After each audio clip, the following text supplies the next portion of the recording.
ഇന്ന് നമ്മൾ ഉണ്ടാക്കിയത് ചെമ്മീൻ തീയലാണ്. തീയലിന് വറക്കാൻ വേണ്ടുന്ന മസാലക്കൂട്ടുകളാണിത്. ഒരു മുറി തേങ്ങ തിരിങ്ങിയത്, അതിനകത്ത് 1/2 സ്പൂൺ മഞ്ഞൾപ്പൊടി, ചെറിയ 2 ഉള്ളി അരിഞ്ഞിട്ടത്, 5-6 കറിവേപ്പില, മുളക് പൊടി, മല്ലിപ്പൊടി, പെരിഞ്ചീരകം, കുരുമുളക്. ഇനി ഇതെല്ലാം കൂടി നമുക്കൊന്ന് വറുത്തെടുക്കാം.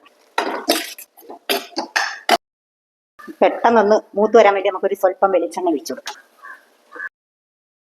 5-6 കുരുമുളകും പെരിഞ്ചീരകമാണ് ഇത് ഇതിനകത്തോട്ട് ഇട്ട് കൊടുക്കാം.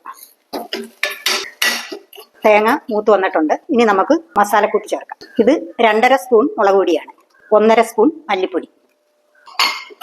എല്ലാം റെഡി ആയിട്ടുണ്ട്. ഇനി ഇത് നമുക്ക് ചൂട് മാറിയിട്ട് അരച്ചെടുക്കണം. ചെമ്മീൻ തീയൽ വെക്കാനുള്ള സാധനങ്ങളാണ്: ചെറിയ ഉള്ളി അരിഞ്ഞത്, 2 മുരിങ്ങിക്ക, വലിയ 2 മുരിങ്ങിക്ക അരിഞ്ഞത്, 3-4 പച്ചമുളക് അരിഞ്ഞത്, 2 തക്കാളി അരിഞ്ഞത്.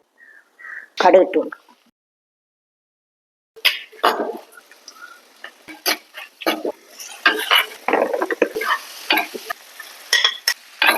ഇനി ഇതിനകത്തോട്ട് നമുക്ക് ചെമ്മീൻ ഇട്ട് കൊടുക്കാം.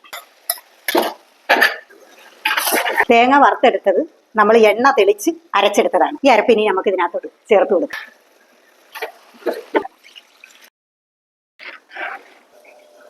തുറന്നു നോക്കാം.